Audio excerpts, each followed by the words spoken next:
Mga katropa, exciting dito! Noong 2016, kasabay ng kampanya ni dating Pangulong Duterte laban sa droga, lumabas ang pangalan ni Bongbong sa listahan. Nakasama siya sa listahan ng mga celebrities. Nalaman ko na tuloy ang paggamit niya sa mga party na garapalan naghahain ng droga. Pinagmamalaki pa ng mag-asawang kayang-kaya nila ang microdosing ng cocaine. Hati-hatiin daw para 4 na beses sa isang araw. Hindi mabibisto. Si Oligario Manialag O sa trabaho na to. diri sa salesman diri sa Jupong. Pulsong katropa nga matod pa niya ang iyang igsuon nga si President Bongbong Marcos ug ang asawa ni si First Lady Liza Marcos gagamit daw kuno og ginadiling droga og addict daw kini. Unsa para sa sir, mutuo ka ba o dili? Para sa kuha wala kuan man pod kini maklaro man pero di pod ta maka-judge kay wala man pod ta kita kung kuan gid sila. Pero based lang sa iyang appearance sa kuan murag maklaro gyud. Murag maklaro gid nga naa gyud. Nagag. Karon sir, last nga pangutana. Pwede ba minimo tagaan o pila na lang ka porsyento para sa imuha ang imong pagsalig sa Marcos administration? Mga 20% na lang wa na gyud. Wala over 100. Over 100. Salamat sir.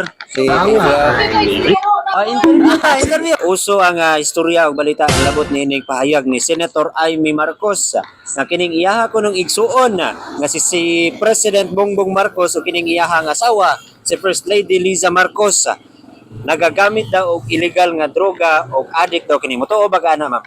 Totoo gani. Motoo kana. Yung kaning istorya nga matag buntag sayo kung magpamahaw.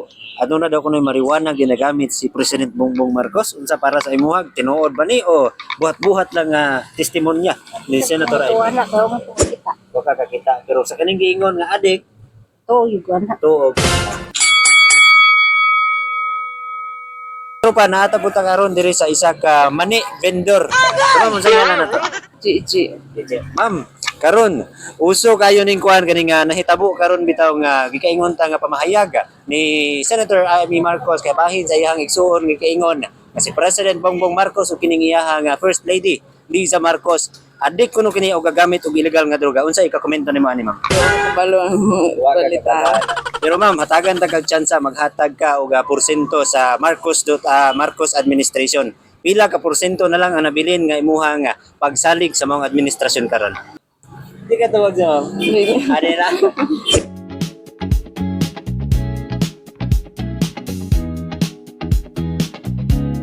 Taga St. Peter. Ma'am, karon ni gawas ang istorya kabahin ni nga video ni Senator Amy Marcos nga nag-ingon iyahang igsuon nga si President Bongbong Marcos o kining iyahang asawa at First Lady Liza Marcos gagamit kuno og illegal nga droga og addict daw kuno kini. Para sa imo tinuod ba ninon? Maybe? Bilang Maybe lang sir. Andot lang di ko po kay kuan kanang siguro oo siguro po dili kay wala man tay kanang statement yun nga pruweba nga naggamit yun o wala po pruweba nga wala sa nagamit. So maybe ang akong tubag. katunganan. Pero kining giingon ni Senator Amy Marcos nga mintras gakaon sila adunay dahon sa marijuana diha sa mismong ilahang tapat. Wala kay ko nakasaga po ginana nga news. Oo. Dili ko sure sa akong tubag. So karon ma'am, akong pangutana nimo. Tagai ko og porsyento kung pila na lang ka percent, rate 1 to 10 ang imuhang pagsalig sa administrasyong Marcos para sa imo. 5. 5 nga naman. Dagan mo gud silag mga ku-answer kanang dagan silag issues ba? Dayon ang pagsalig sa tawo sa ilaha murag halos sa yun mga tao kanang wala murag yakawala bitaw ang pagsalig sa ilaha tungod sa kadaghan silang issues. Wala po sila ginabuhat bitaw nga initiative nga mabalik ang pagsalig sa ilaha. Murag pasagdan ra nilang mga tao nga ginabash bitaw sila. Mo na nga murag way pakibitaw sa mga tao. So karon mga tropa, isa na po na atong mapangutana ma'am unsay atong trabaho? Cashier sa isa ka establishment diri sa Malaybalay. Sige, dila nato ipaila ang imong ngalan.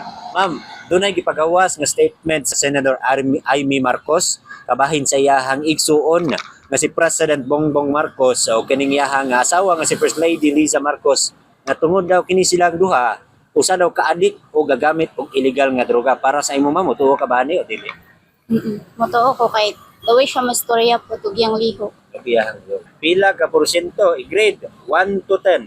Pila na lay grade para sa imuha sa imong pagsalig sa administrasyong Marcos karon? 3? 3. Na pa day? Ay ano? 10. 10? So, anong mubo man kayo?